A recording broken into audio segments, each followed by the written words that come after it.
Vítám vás u kapitoly Tatínek u porodu, kde si řekneme, kdo všechno vlastně může podpořit maminku u porodu a praktické informace pro vás. Účast tatínka u porodu vřele doporučuji, avšak musí být zcela dobrovolná. V případě, že se tatínek necítí na přítomnost u porodu, anebo sama žena to nechce, tak je třeba to respektovat a je možné potom hledat jiné alternativy. Maminka si může vzít vlastně na porodní sál úplně kohokoliv ze svých nejbližších, ať je to maminka, teta nebo třeba i kamarádka, kdokoliv, kdo ji doprovodí a bude jí oporou.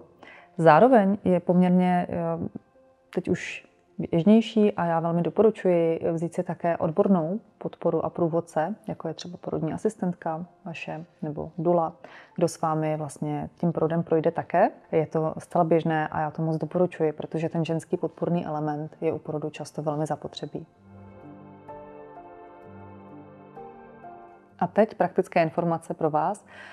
Teď budu chvilku mluvit teda spíše k tatínkům, protože to je nejčastější pořád forma doprovodu pro maminku k porodu, ale tyto informace jsou praktické pro kterýkoliv doprovod. Určitě doporučuji, pokud budete doprovázet maminku k porodu, abyste si absolvovali alespoň část těhotenského kurzu, nebo si třeba zvolili nějakou třeba individuální formu předporodní přípravy, jakoukoliv formu, kdy se dozvíte, co vlastně se na tom porodním sále děje a abyste se uměli zorientovat v porodním procesu a být své partnerce oporou a být té ženě dobrým průvodcem.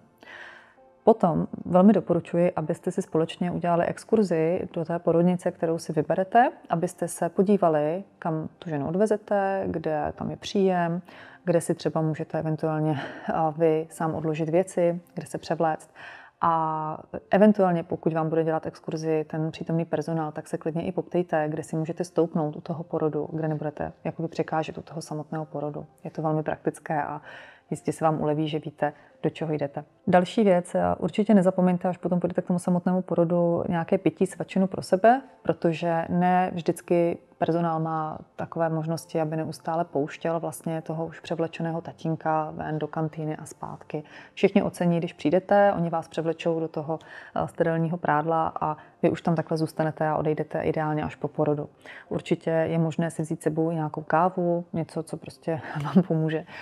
Obzvlášť v nočních hodinách je to velmi zapotřebí, takže určitě myslete i na sebe, na své potřeby a vemte si sebou nějakou svačinu, nabíječku, telefona, samozřejmě nějaké osobní věci, doklady a případně i malou hotovost, kdyby opravdu došlo i na tu kantýnu a tak. Je fajn, když máte omyvatelné přezůvky, které se můžou potom opláchnout, ve kterých můžete ženu doprovázet i do sprchy. A v průběhu toho porodu vy jste vlastně takový prostředník i mezi vlastně personálem a vaší ženou, protože vaše žena během porodu je trošičku v jiné dimenzi, je hodně naladěná na své tělo, neokortex, neboli to naše šedá kůra mozková je trošičku odpojená, takže ta maminka úplně nevyhodnocuje některé situace tak ostře, jako třeba vy, který vlastně jste při smyslech a více racionálně vyhodnocujete. Takže vaše žena, která je ponořena do té animální stránky porodu, tak potřebuje tu oporu ve vás a je fajn, když ten tatínek právě komunikuje s personálem tak, aby ta maminka nebyla rušena třeba při kontrakcích a je tam ta opora, která mezi kontrakcemi maminku namasíruje, pomůže jí ze sprchy, osuší záda, jo, podá župán a tak dále. Jo, vy tam vlastně budete vykonávat takovou tu podpůrnou péči a samozřejmě je ideální, když společně jdete potom i do toho finále. A v té fázi, kdy maminka tlačí miminko ven, tak tam už spíše stojíte u lůžka, můžete jí třeba i přidržet hlavu při tom tlačení, to už se domluvíte i s personálem, co bude třeba, můžete jí držet za ruku. A velmi posilující jsou takový ty první okamžiky ve zlaté hodince, kdy se to miminko narodí, maminka ho má na bříšku a vy tam potom společně trávíte ty první chvíle. Takže v případě, že se třeba tatínkům nechce do toho samotného předporodního období a mají pocit, že třeba kamarádka nebo sestra to zastane lépe nebo kdokoliv jiný, tak je možné se i domluvit pak na střídání a přijít až po tom samotném porodu a strávit tam ty první 2 hodiny po porodu se svojí ženou a miminkem.